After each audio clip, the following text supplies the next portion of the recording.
this edition of Springdale Today. We're going to be talking a little bit about teaching in the district today, and joining us are some staff members from Walker Elementary School.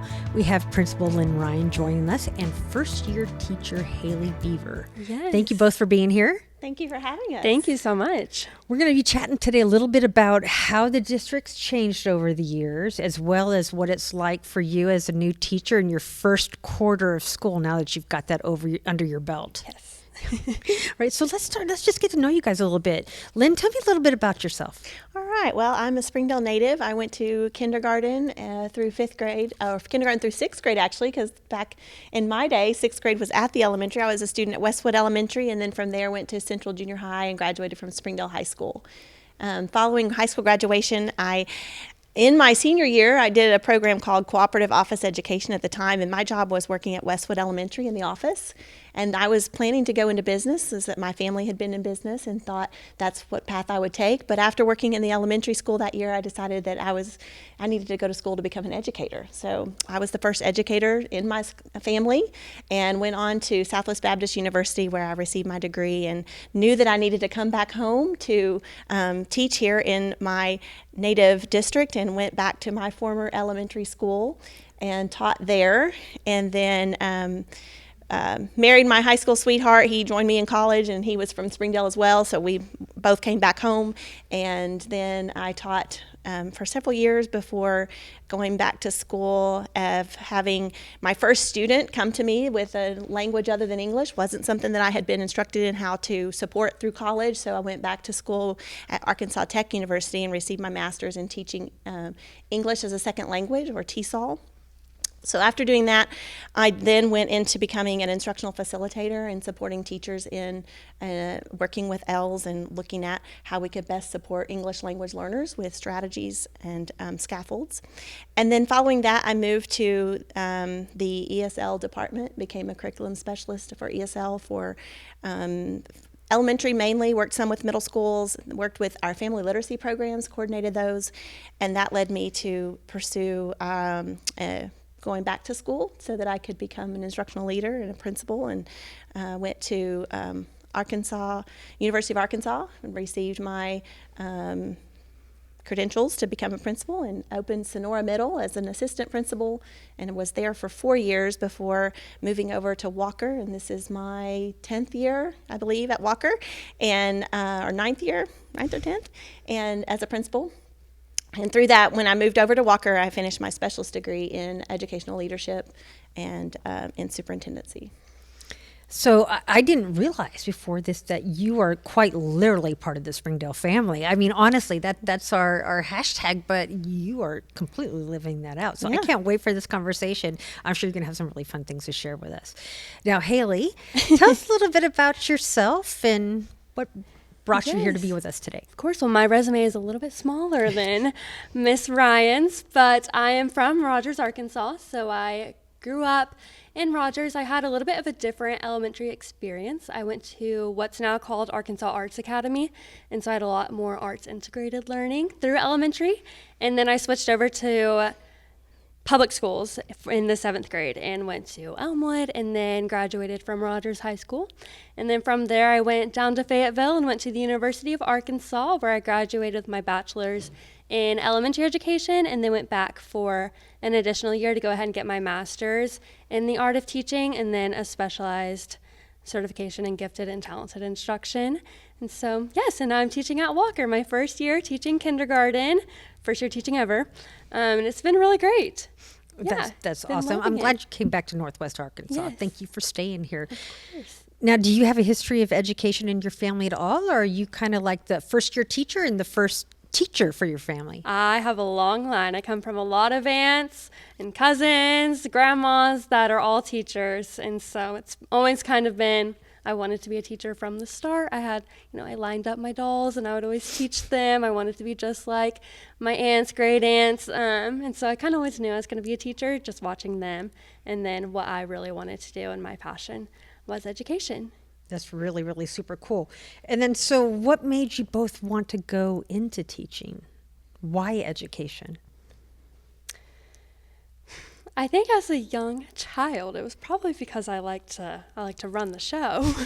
And so that's maybe why I wanted to be a teacher. But as I got older, I realized how fortunate we are here just in the States to have an education, and everyone has the opportunity.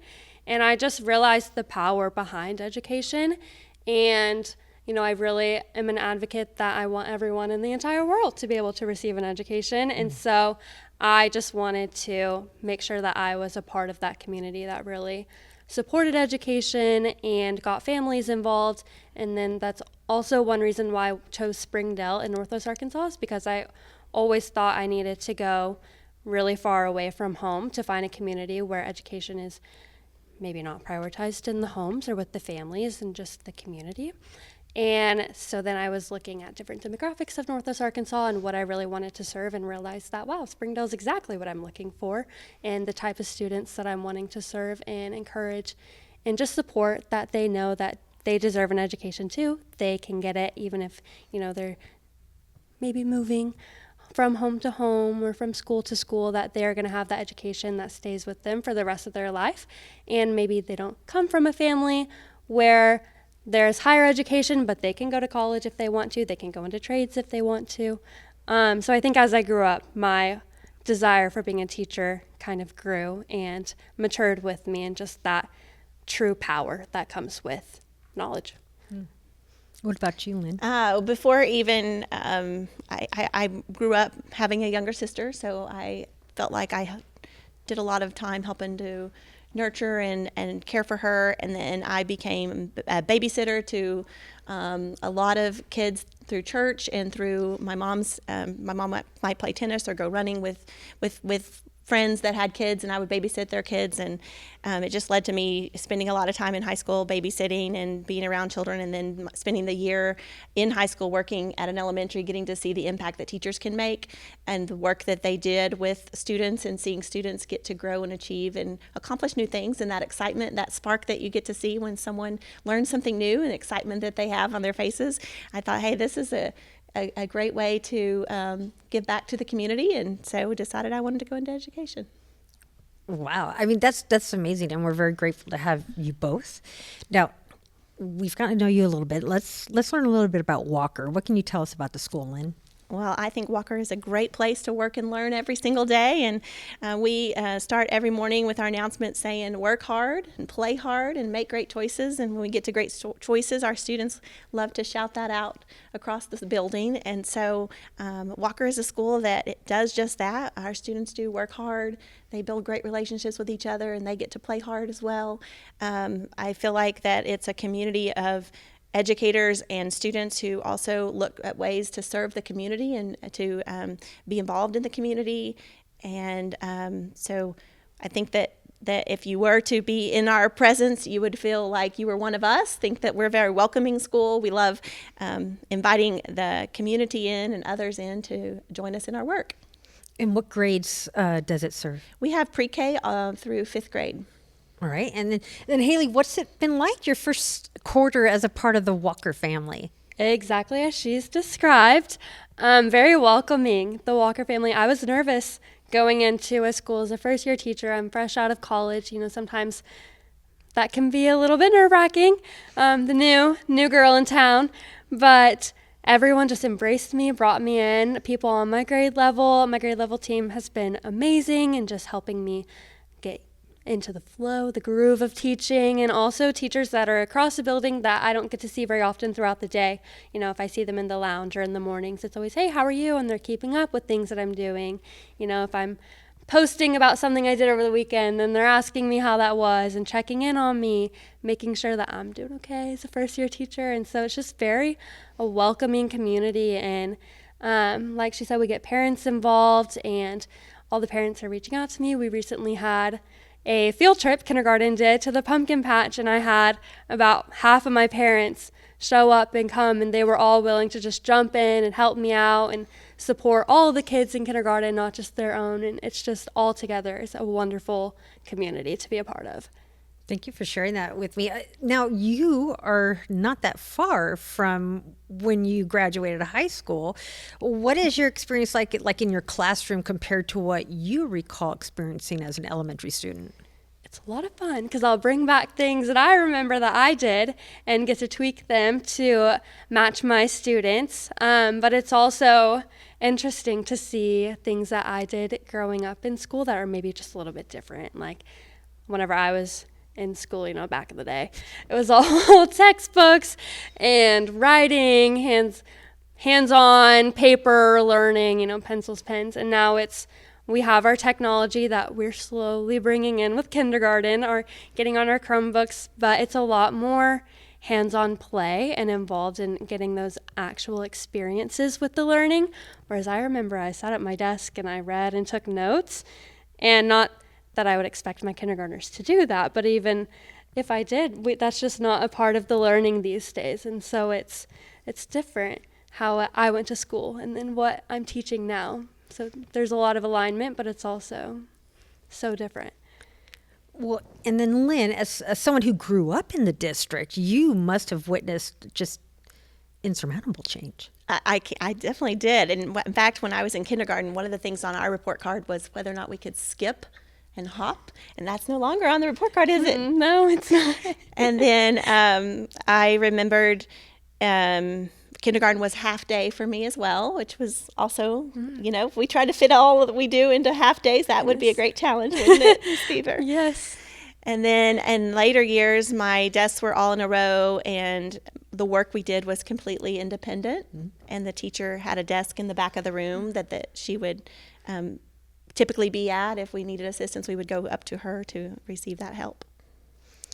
Now, have you had any experiences, Haley, that have kind of stood out for you in these first few weeks of school?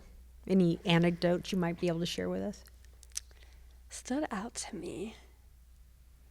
Honestly, I had no idea that I would have students coming into kindergarten with as much knowledge as some of my students have. I really thought I would be starting at the very beginning, the very basics with all students. And that's really not the case at all. It's amazing to see just what world experiences in their first 4 or 5 years teach them, and then they're able to come in first day and apply that knowledge. That kind of took me back a little bit, a happy surprise. It was obviously a great thing. And so that I wasn't really expecting. I was really thinking it was going to be from step number 1, let's learn our names. Step number 2, let's learn exactly the letters and numbers, and some of them that may be true, but for others, it's really, I think I've been surprised at how hard I've had to work to find a challenge for them, to really meet them where they're at and help teach them up, and not hold them back or let them get bored. That's really surprised me for some of my kids. I wonder if that's a factor with just technology and what they have access to today that maybe they didn't have access to back in the day. I would say I would attribute it to our pre-K program and the work that our kids are now doing starting at 3 and 4 in our schools. Then I'm going to take it because you're the authority. So that's fantastic. So you're setting these students up for success before they even get in a situation where they have to be on a certain track and a certain path, right? So that's awesome. That's awesome. How many kids do you have in the pre-K program? 40. We have 2 classes, 20 in each room. And are they all in your feeder pattern, or do they come from areas all over the city?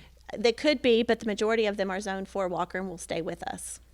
Okay, good. So they're transitioning right from that preschool experience, and that's really cool. Then they're not going to have to get reacclimated and like a whole new school and starting over. Right. Right, awesome. I'm selling your program just because I'm loving it, not because I'm trying to eat them more, but that's really cool. I didn't realize all about it. Now, have you seen things change quite a bit within the schools? I mean, I wonder how many schools we had when you were attending compared to our 31 now. Well, I don't know, but I know that Walker Elementary was not built when I started. So there were quite a few schools that got added throughout the year and then have continued to be added as I have been working in the district. This is my 28th year. I did take a few years off to have my children. I have 4 boys. And so, but just I've seen a lot of changes through the years.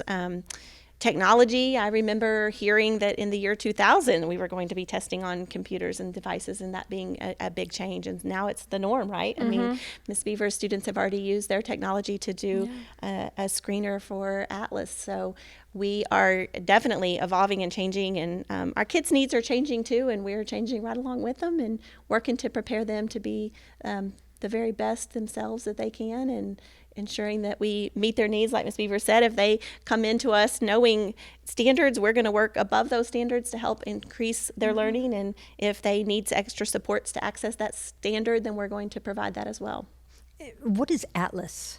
The Arkansas Teaching and Assessment System. Arkansas Teaching and Learning Assessment System. All right. Well, okay, so where are you guys going to go from here? You've progressed all the way through the school district and to becoming, really, honestly, I mean, you can take Dr. Cleveland's job from here, I guess, right? Just kidding, Dr. Cleveland. We all like our jobs. Yeah. So, but I mean, what do you guys think for next steps? You're just beginning your career, and you honestly, being a principal, where do you go from here? I would love to stay in the classroom. That's my plan for right now. Stay in the classroom. I'm loving kindergarten. It's been, as silly as it sounds, like a dream come true to be in kindergarten. It's exactly where I wanted to be. And so I plan to stay in the classroom for as long as I can. You know, I do have my gifted and talented endorsement as well. So maybe one day I might want to do a gifted program. One day, administration might be in the picture for me, but that would be years down the line. I want to get lots of experience and know what classroom teachers, what it is like, and then also what they would need before I would go into that at all. But yeah, so right now, classroom. Stay in the classroom. And is that the right place for her, Lynn, the classroom? Is she proven to be a teacher and somebody that you really want in your classroom? I would love to answer that. I will say she is a first-year teacher, but you would never know it if you walked into her room. She has her students engaged in the work. She's animated, and you would look and see that everything was organized and routines and procedures are solidly in place, and her students are learning, and differentiation is evident in how she addresses the needs of all the students in her classroom. So I will say she's right where I love to see her at the moment and where we need her at the moment, but that doesn't mean that, you know, down the road she might want to use that GT credential to have GT program, or she could pursue administration or anything that she chooses to do. So I feel like she'll be prepared to do it and do it well. And do you have any plans for any continued education, or, I mean, because you've taken very significant and intentional steps in your career. Yes. I will just say that in education, we consider ourselves lifelong learners, so then I'm always learning, and whether it's through formal program like being back into college, or whether it's webinars or professional development, I will always be learning what I need to do for my role and my position, and looking for new ways to learn and grow. So, but plan to stay right where I am. And then what would you guys say to somebody, any of our students who might be considering education as a career? What advice might you guys give them? I will say it's an incredibly rewarding opportunity to have an impact on the lives of young people, and I think that the very best thing is getting to see your own students come back. And one of mine is teaching kindergarten across the hall from Ms. Beaver that was in my classroom at Tyson Elementary. And so I think it's a unique career path, because you do get to be the person who impacts all of the other community partners and positions across the city that make us be who we are. We need to have our students to grow up and fill those roles. And so we get to have a place in that. Yeah, I would say that if you have any inkling of a calling or a passion for it, to go ahead and pursue it. Just try. The teachers in the classroom, I think, that are really going to be effective are those that really care and that really have that passion. And so if you feel it, then just go for it. It can be intimidating. It's definitely hard. I never knew I could be so tired at 24 years old. But it really is so rewarding, and just getting to see the growth. It's been 1 quarter, but just seeing how much my students have grown since screening them in the summer prior to the start of the year. It's just amazing to see what they can do. And so all that hard work that we do really pays off in getting to see them grow and really love learning. And so just share your passion, get in the classroom, teach. It's really neat that you'll get to see the kids as they first come in. Right. And you'll get to watch them grow up into the school. I mean, everybody gets to do that to a degree, but they're literally starting in your class. Yeah. So that's neat. Yes, definitely. All right. So we've talked about so much, and you guys have shared some really cool stuff with us. Is there anything that you guys would want to share that I haven't thought to consider as part of the conversation? Well, I will say Springdale is a great place to work and learn, and I think that is because we embrace everyone as family. With Springdale Family as our hashtag is so appropriate because that is truly who we are. I would agree. I would second that. Yes. All right. Well, ladies, thank you so much. Thank you for serving our kids. Thank you for staying in Northwest Arkansas, Haley. Lynn, thank you for your investment in the district and our families. It's amazing. I don't think either one of you will realize the ripples of what you've done and just how many lives. You can calculate how many kids went through your school you taught, but I don't think you will ever be able to really realize how many families you've touched. So thank you for everything you're doing. We're very grateful to have you both on staff. Well, thank you. Thank you for Yes, having thank us. All right, and we will see you next time on Springdale Today. Thank you for joining us. I'm Mary Jordan, and I look forward to talking to you next time. Springdale Today is a production of Springdale Public Schools Communication Office. The podcast is hosted by Mary Jordan and is produced and edited by Micah DeLacy. Be sure to subscribe to Springdale Today for free on your favorite podcast platform. And don't forget to follow Springdale Today on social media for episode updates and behind-the-scenes conversations. Thank you for listening. We hope you'll join us in the future. As we continue to learn about the amazing stories happening in Springdale today.